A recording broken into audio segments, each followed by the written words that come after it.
এই যে দেখেন পিচের কি অবস্থা, পিচ একদম চকচক করতেছে বলে।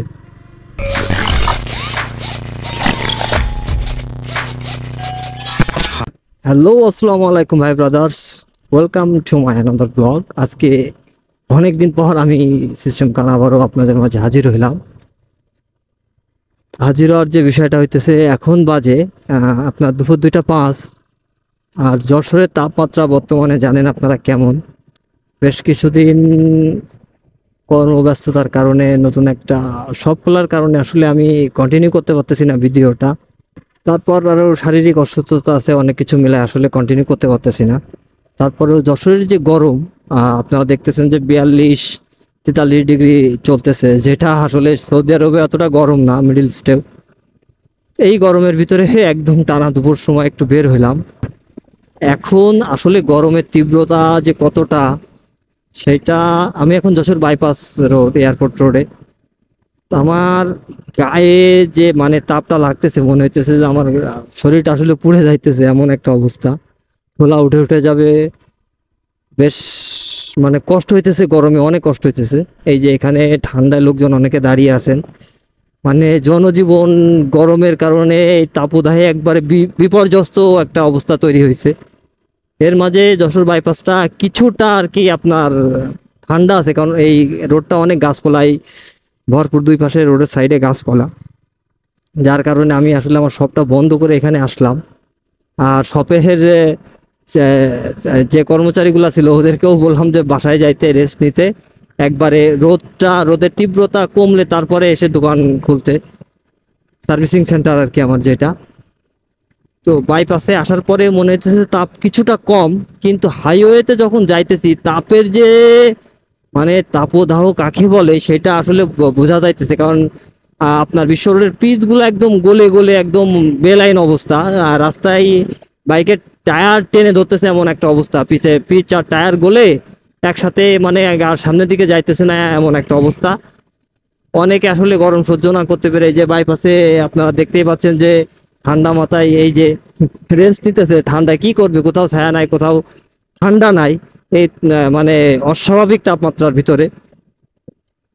তো চলুন একবারে রানের মাথা থেকে ঘুরে আসি। এখানে তাপমাত্রা বোঝা যাইতেছে, আসলে গাছপালা নাই, সামনে এয়ারপোর্ট, বিশ্রী রকমের তাপমাত্রা এখানে। মানে গাছের ছায়া না থাকলে আসলে তাপ যে কতটা ভয়ঙ্কর হইতে পারে, কারণ আমরা গাছ কাটতেছি আর তাপমাত্রা বাড়াইতেছি, যার কারণে আসলে আমরা সব কিছু ধৈর্য সীমার বাইরে চলে যাইতেছে। আমাদের এখন অতি শীঘ্রই উচিত যে রাস্তার দুই সাইডে যে আমরা গাছ নিধন যে কর্মসূচি শুরু করছি আর কি, জাতি যেটা শুরু করছে, এই তাপমাত্রা বা এই প্রাকৃতিক বিপর্যয়ের হাত থেকে বাঁচার জন্য আমাদের অতি সত্বর উচিত নতুন করে বৃক্ষরোপণ কর্মসূচি পালন করা, যার মাধ্যমে কিছুটা হলেও এই তাপমাত্রা কমানো যেতে পারে। কারণ জনজীবন একেবারে বিপর্যস্ত। যাদের একবারে মনে করেন যে মধ্যবিত্ত বা দারিদ্র সীমার নিচে যারা বাস করে, তাদের জীবনকাল যে ভাই কিভাবে অতিবাহিত হইতেছে এটা শুধুমাত্র তারাই বুঝতেছে। যারা আপনার এসি থেকে বের হয়ে এসি গাড়ির ভিতরে বসে, সেখান থেকে আবার অফিসেও এসি, এরা আসলে কিছু বুঝতে পারবে না ব্যাপারগুলা। কিন্তু যারা বুঝতে পারবে সেটা হইতেছে যে আপনার এই গরমে যারা এই যে নিম্ন মধ্যবিত্ত বা মধ্যবিত্ত দরিদ্র যারা, এরা আসলে ব্যাপারগুলা বুঝতে পারবে।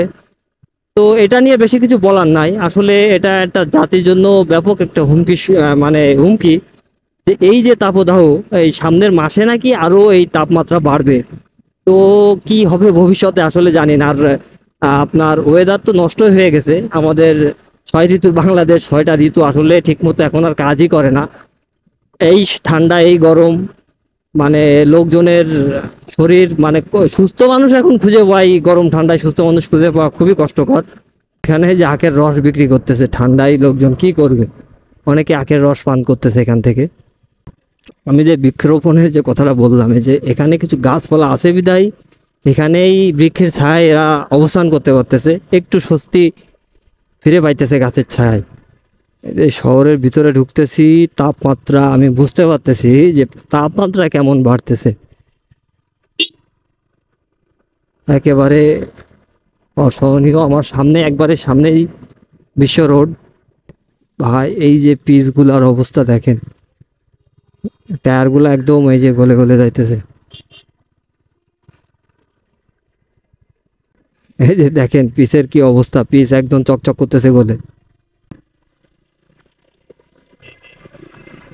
বাইরে ভাই অসহ্য রকমের গরম এই বিশ্ব রোডে, আমার যেখানে লাগতেছে মনে হইতেছে যে একেবারে সোজা আগুন এসে গায়ে লাগতেছে। যত দ্রুত সম্ভব এখান থেকে বিদায় নিয়ে আমার বাসার দিকে যাইতে হবে। তো আজকে আর কথা বাড়াইতেছি না। তো সকলেই ভালো থাকবেন, সুস্থ থাকবেন, আমি চেষ্টা করব আমার ভিডিও আবার কন্টিনিউ করার। তো আজকে এ পর্যন্তই, আল্লাহ হাফেজ।